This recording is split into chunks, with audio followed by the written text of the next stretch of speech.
Hello আসসালামু আলাইকুম everyone, চলে এলাম নতুন একটা ভিডিও নিয়ে। আপনারা সবাই কেমন আছেন? আশা করছি সবাই ভালো আছেন। আজকের রেসিপি ভেজিটেবল নুডলস। যেহেতু শীতকাল তাই আমি এখানে কয়েক রকমের সবজি নিয়েছি।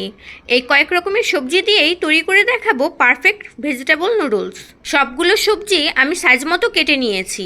এখানে নিয়েছি বাঁধাকপি, ফুলকপি, গাজর, ক্যাপসিকাম, পেঁয়াজ এবং লাল কাঁচামরিচ।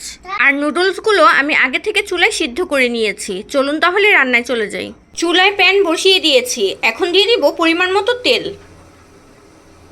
তেল গরম হয়ে গেছে, এখন দিয়ে দিব 2টা ডিম। এখন ডিমগুলো সাইড করে রেখে একে একে সবজিগুলো দিয়ে দিব। প্রথমে দিয়ে দিব ফুলকপি। 1 মিনিটের মতো ফুলকপিগুলো ভেজে নিব। 1 মিনিট পর দিয়ে দিব গাজর কুচি। দিয়ে দিব পেঁয়াজ কুচি। কাঁচামরিচ দিয়ে দিব। এখন দিয়ে দিব পরিমাণ মতো লবণ। 1/2 চা চামচ দিয়ে দিব শুকনা মরিচ গুঁড়ো।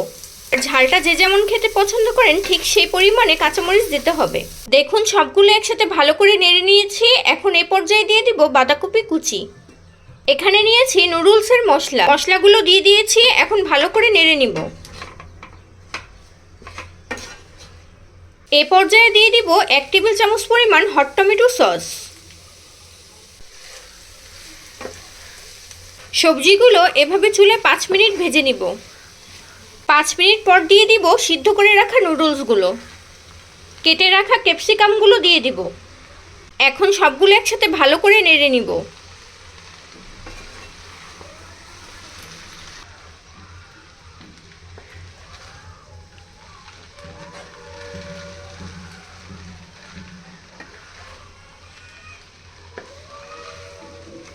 দেখুন সবগুলো একসাথে ভালো করে নেড়ে নিয়েছি। এখন 5 মিনিট আরও চুলায় রেখে নামিয়ে পরিবেশন করে নিয়েছি। রেডি হয়ে গেল আজকের রেসিপি ভেজিটেবল নুডলস। আপনাদের যদি আমার এই ভিডিওটা ভালো লেগে থাকে, আমার ভিডিওতে একটা লাইক, কমেন্ট, শেয়ার করে আমার পাশে থাকবেন। আমার চ্যানেলে যদি নতুন হয়ে থাকেন আমার চ্যানেলটি সাবস্ক্রাইব করতে ভুলবেন না। ভিডিওটা দেখার জন্য আপনাদেরকে জানাচ্ছি অসংখ্য ধন্যবাদ। আল্লাহ হাফেজ।